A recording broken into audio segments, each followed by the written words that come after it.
Cows are far more plentiful than people in Jo Daviess, a rural county in northwest Illinois. That's the way it's been for generations, with scattered pockets of dairy and cattle farms across the landscape. Now, A.J. Boss, a Bakersfield, California dairy farmer, plans to start a herd of his own a mile outside the tiny village of Nora. The population here is 116. The number of cows on Boss's proposed dairy farm, 5,000. The controversy over Tradition Dairy, which began construction in June, has fractured the surrounding communities. While pro-dairy residents see it as a potential boon to Nora's sagging economy, opponents say the 90 million gallons of manure produced on the farm each year could pose a high environmental cost. As Boss looks east to Illinois, he occasionally stops by the Nora Bar, which has developed a reputation as a haven for big dairy supporters. At the bar, Nora Village President Mark Mullen says he thinks the dairy will bring jobs to the county. All the jobs are going the other direction. There's nothing coming out here. You know, Micro Switch used to be in Warren up there. It employed over 100 people. It's gone. The guy that bought the building, he has 3 minimum wage jobs there. Well, that's not helping our area. You know, a $4 gas, people can't afford to drive for an $8 job. Mullen, like so many others here, commutes to a job outside of Nora. He travels to southern Wisconsin each day to cut trees for a power company. You know, it's not just going to be the jobs that are on that dairy. That milk's still got to be hauled, so somebody's going to have the job of transporting it, just like all the building that's getting done out there, all the work that's getting generated right now. Mullen says he hasn't been very involved in the controversy, which is okay by him, but others aren't so sure.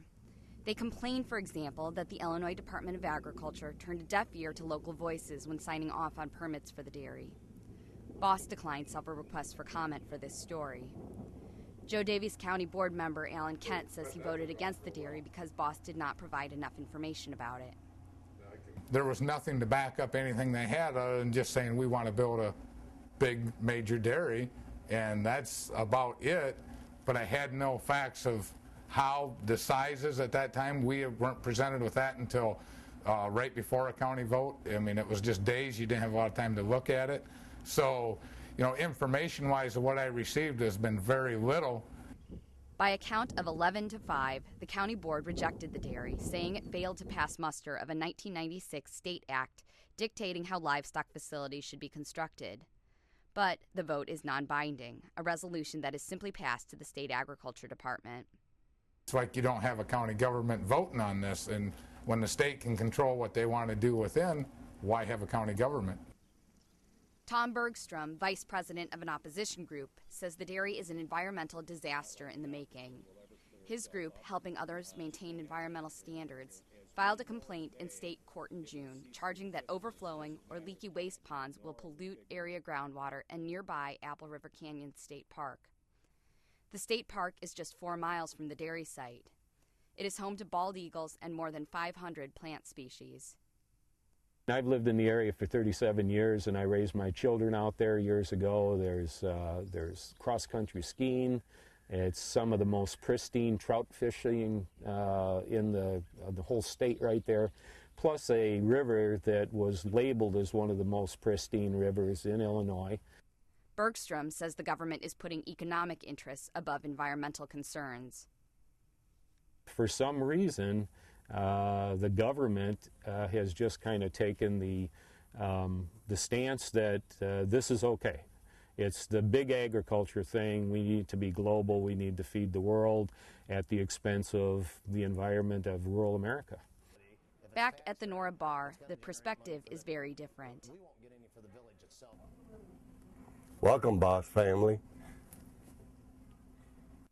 Nora resident John Molitar, who retired to the area 4 years ago, says he believes all that manure could be a good thing.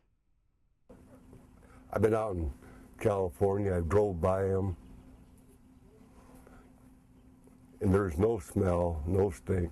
They take care of the waste out there, and there's no reason that they can't, because we have a lot of green fields that need fertilizer. But Bergstrom is less optimistic. If it was up and built in a matter of a couple years, they could totally destroy this whole area permanently. It can't be turned around. It's not like, oh, it'll go away. It's not like the aquifer will ever clear itself up. It just won't happen. You know, as we know it today, it will cease to exist. For now, Tradition Dairy's fate is up to the court. A judge is expected to rule on the case at the end of September. Until then, Boss will keep building, and the activists will try to shout and lawyer him out of town. As for the 57,000 cows in Jo Daviess County, they continue grazing and roaming with no thought of the 5,000 new neighbors heading their way. For News 21, this is Lauren Williamson.